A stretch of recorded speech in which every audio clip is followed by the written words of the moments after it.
Keep the applause going for our next act. You might have seen him on the Melbourne International Comedy Festival Gala this year, or even on the project. Make some noise. It's Sam Taunton. Hello, Sydney.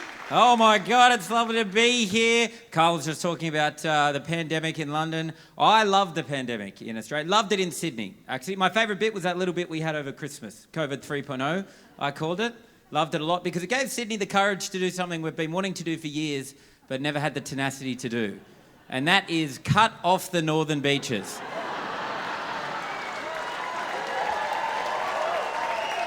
I know, both sides wanted it for years, didn't we? And you know, we got a little taste, and you know what? We loved it. We absolutely loved it. Raise the sprit now, I reckon. It's great. My favourite bit that I saw in that little kind of COVID 3.0, Northern Beaches, this is my favourite bit. Narrabeen Bridge became the border, right? You couldn't go either side of it, right? It was very medieval, right? I saw this is on the news, Christmas Eve, right? Narrabeen Bridge, there's a mother, right? And she's wearing a mask, and she's holding a present. She's very upset, right? And she starts walking so slowly into the middle of Narrabeen Bridge. And she gets to the middle and she puts the present down and she walks backwards, never taking her eyes off the present. Then from the other side of Narrabeen Bridge, another mother walks towards the present wearing a mask, picks it up, walks backwards in silence. It was like the North Korea, South Korea demilitarization zone. Like the most privileged prisoner exchange I've ever seen in my life. I expected to hear a voice over a loudspeaker being like, put the soda stream down and walk backwards. I love COVID Australia-wide, though. Loved it. Loved when Melbourne got locked down. Oh, my God, loved it. I'd lock them back down if I could. They haven't done anything wrong, but I think it'd be good for the nation's morale. I loved it. I used to check the numbers every day. Remember, they got to 700 COVID cases a day. The glory days. I used to check it every morning like the football scores. I'd open up the paper. I'd be like, 700, let's go for 800 tomorrow, Melbourne. You can do it. Because it was a win for Sydney. It was. We never win up here, do we? Ever. We never win. We have to listen to this bullshit rhetoric about how Melbourne's the cultural capital. Oh my God, guess what as well? They're the sporting capital of Australia. On top of that, best bar, best restaurant scene in Australia.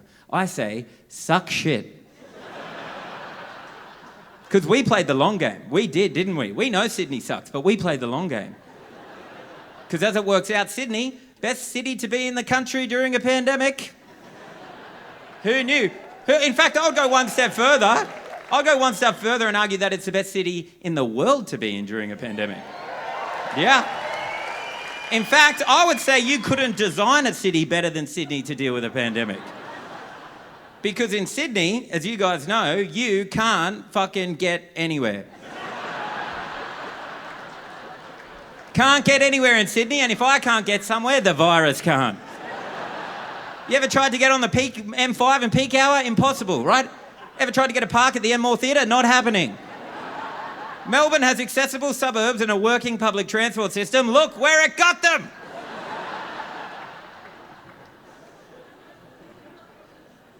I don't know if you guys remember at the start of the pandemic, right? But at the start of the pandemic, there was a big outbreak in Bondi, right? Big outbreak. I don't know what happened. All those South American backpackers were licking shit or something. But Gladys had to come out, right? Gladys, our fearless fallen queen Gladys, right? By the way, her only crime was wanting to fuck a bloke from the country, right? And there's nothing wrong with that, in my opinion, if you ask me, you know?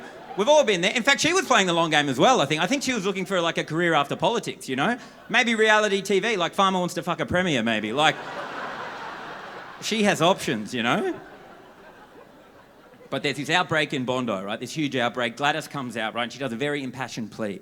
And she's like, look, if you live in the inner west or the far northern suburbs or the far western suburbs or the far southern suburbs of Sydney, please, under any circumstances, please do not travel to the eastern suburbs of Sydney.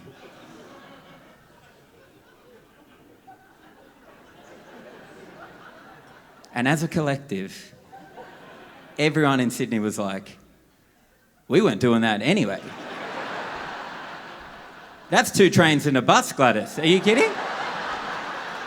How much time do you think we've got, Gladys? We're not going to set aside a whole day to go to the beach. Then if for some reason we think we should, we're like, oh, maybe we'll go to Bondi for once we get to Bondi Junction. We're like, where's the beach, Gladys? Why don't you build the train station next to the beach? Guys, my name's Sam Taunton. Thank you very much. Good night. Sam Taunton, everybody!